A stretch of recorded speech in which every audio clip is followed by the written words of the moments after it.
Kita semua mengetahui berita keuangan dunia yang menginfokan bahwa Amerika mencetak uang 4 triliun dolar atau 4.000 billion dalam 20 bulan terakhir ini, yang artinya kalau APBN Indonesia adalah 130 billion, maka 4.000 billion dolar adalah 30 kalinya uang 1 tahun Indonesia. Dalam 20 bulan ini juga ekuivalen 1 triliun dolar Tiongkok printing money juga, yang artinya 6 kali APBN Indonesia. Di sini cara kelolaan ekonomi Indonesia kok malah ngutang. Duh, ampun deh, ngutang sama yang printing money lagi. Koplak bener ya ekonominya. Tapi memang susah kalau punya ego ilmu sama ego pejabat. Dikasih tahu pengetahuan lain, sulit bener dengernya. Oke lah, biarkan selama 3 tahun ke depan ini kita lihat apakah bisa mengecilkan hutang yang 6.500 triliun itu menjadi lebih kecil atau jadi 11 triliun di akhir masa jabatan, sama dengan uang yang katanya ada di kantong saya. Pastinya konsep bernegara itu penting. Jangan memilih lagi yang populer ke depannya, karena ternyata jangan-jangan menjalankan pemerintahnya, milih menterinya yang bisa kerja juga nggak bisa, yang akhirnya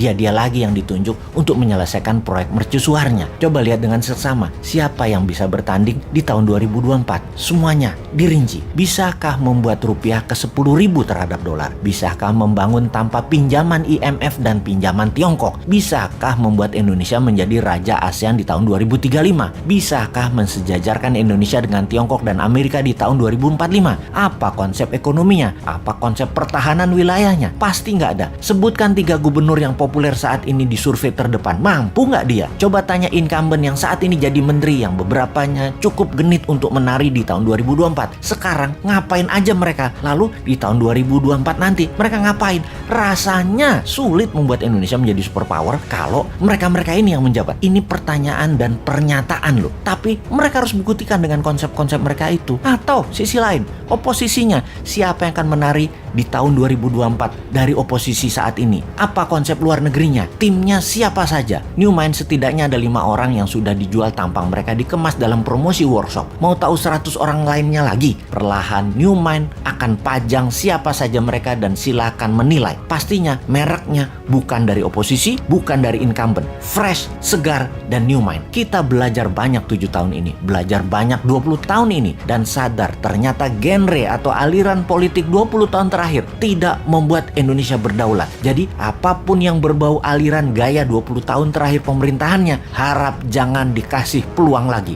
Kita cukup mengatakan terima kasih kepada aliran dalam 20 tahun terakhir ini karena telah berhasil membuat Indonesia tetap utuh. Yang terakhir hampir membelah 2 bangsa ini hingga retak-retak, tapi nggak apa-apa. Nanti kita benahi. Nanti sama New Mind semua kembali utuh. Yang minoritas miring ke kiri ke incumbent dan yang minoritas miring ke kanan ke oposisi, kita benahi. Ini keduanya sebenarnya minoritas, dan sahabat semua tidak perlu menjelaskan mana minoritas kiri, mana yang kanan tersebut yang sangat berisik tersebut. Nanti damai aja sama New Mind, happy semua. Kalau tax amnesty dijalankan sama incumbent, caranya aneh saat ini dan tidak akan membuat uang di luar balik. Mungkin karena pejabatnya orang pintar makan sekolahan semua, bukan orang dagang. Dan kalau prinsip dagang kan win-win, negara untung dan pemilik dana juga untung. Nanti kalau New Mind yang jadi, yang 11.000 triliun itu masuk sendiri tanpa dipaksa, tanpa disuruh-suruh, dan tanpa ditekan. Kalau yang sekarang negara doang yang mau untung. Secara teori di sekolah memang begitu, kuat di konsep